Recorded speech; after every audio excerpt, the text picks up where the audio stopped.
Okay, good morning, guys. I hope you are doing well. I hope so. You are keeping yourself warm. I know there are those who are working and providing for their families. I know there are those who are still picking up the pieces of what happened yesterday.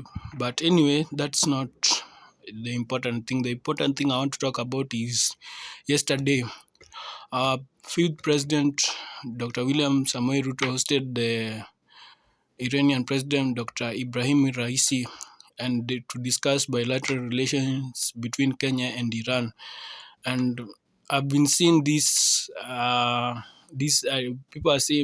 coming here and saying that we have made a diplomatic blunder. Why are we hosting a country that has the greatest violators of human rights? Okay, yes, they have the violation of human rights, but who told you that's the case? Let me take you back to history about Iran. Iran is in Asia. The capital city is Tehran, and it is called the Islamic Republic of Iran. This after an Islamic revolution in 1979 that kicked out the king of that time, Mohammad Reza Shah. So Iran was under the Western countries, that is USA, France, UK, and it was Shah was the puppet. He was the puppet of the West because he was put there. He did not come as yes, he was the king, but after the prime minister who was known as Mohammad Mossadegh, who was overthrown by the CIA, the MI6, and all these organizations in 1953 after he won an election. This is due because Mohammad Mossadegh nationalized everything in Iran. He made sure that all the Iranian people citizens were able to do their work without any foreign interference, without having foreign expatriates. And remember, Iran is one of these countries that exports oil, the OPEC countries. So the US overthrew Mohammad Mossadegh because they felt that if this guy can be able to nationalize the oil companies, what are we going to eat? And I did a video yesterday of how Hugo Chavez did, and you know what happened. And go and watch the full video and all that. So after Mohammed Mossadegh was overthrown, and by the way, this is a true story. This is not something that I'm making up. Go and look in one of the documentaries. It is there. YouTube is free of charge. You're not charged anything.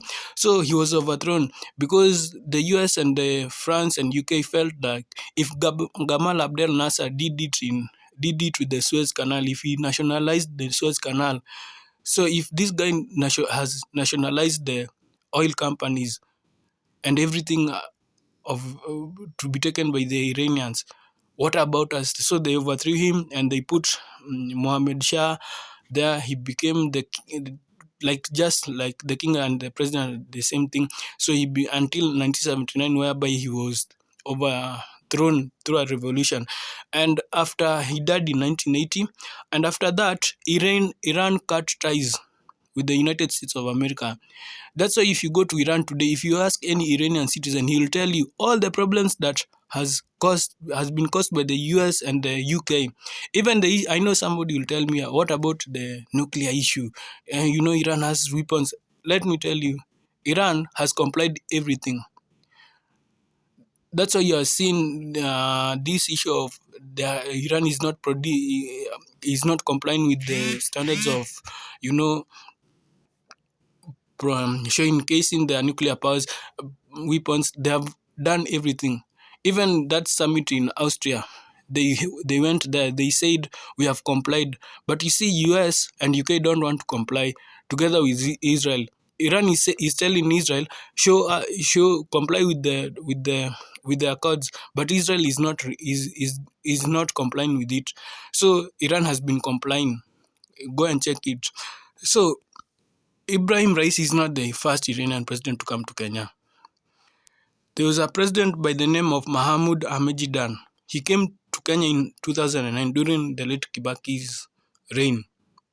Also, there is an hospital here in Kenya, an Iranian hospital here in Nairobi. It is when you go along this Huruma as you're going to Isili Pangani there's that hospital. It is there. I've ever been treated to that hospital many times, and it's a good hospital. And we have we have had bilateral relations with Iran.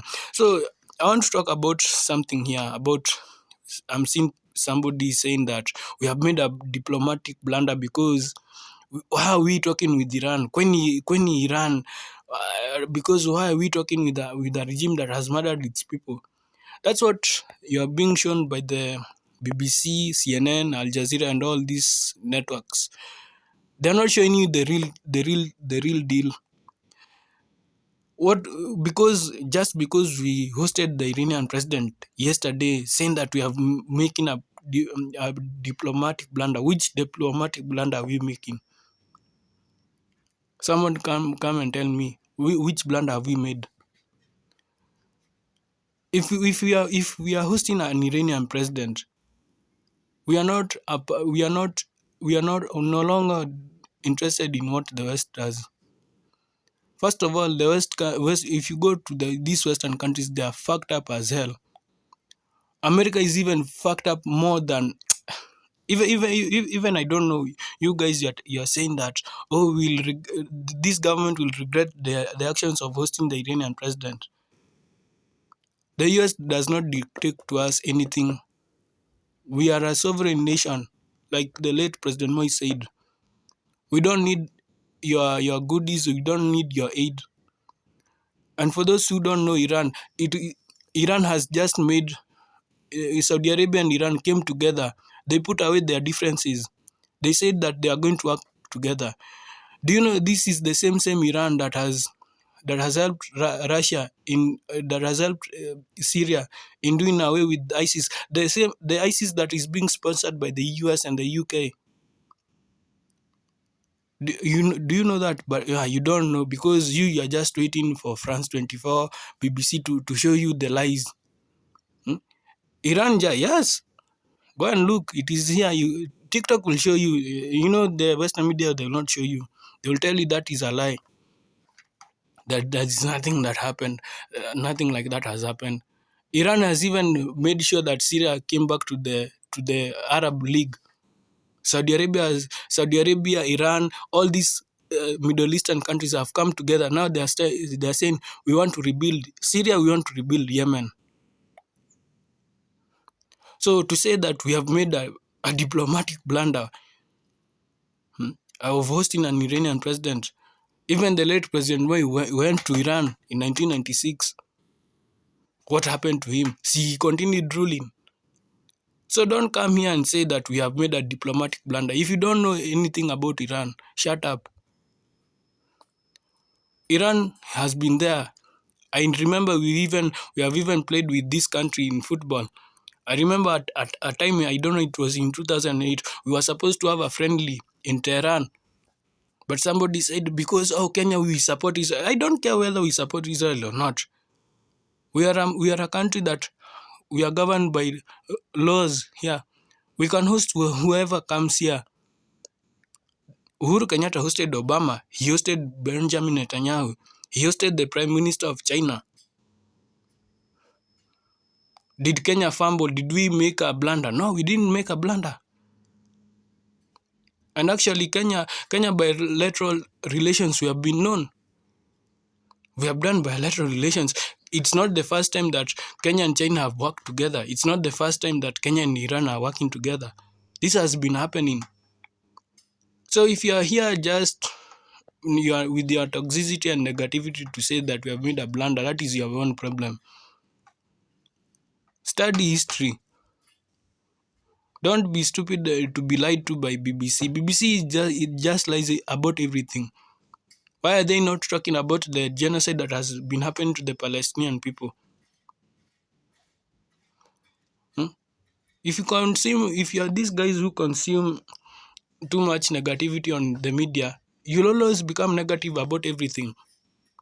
That's why I don't even watch news. It's only just I watch when there's an event like this one. I had to watch so that I can know what have we discussed.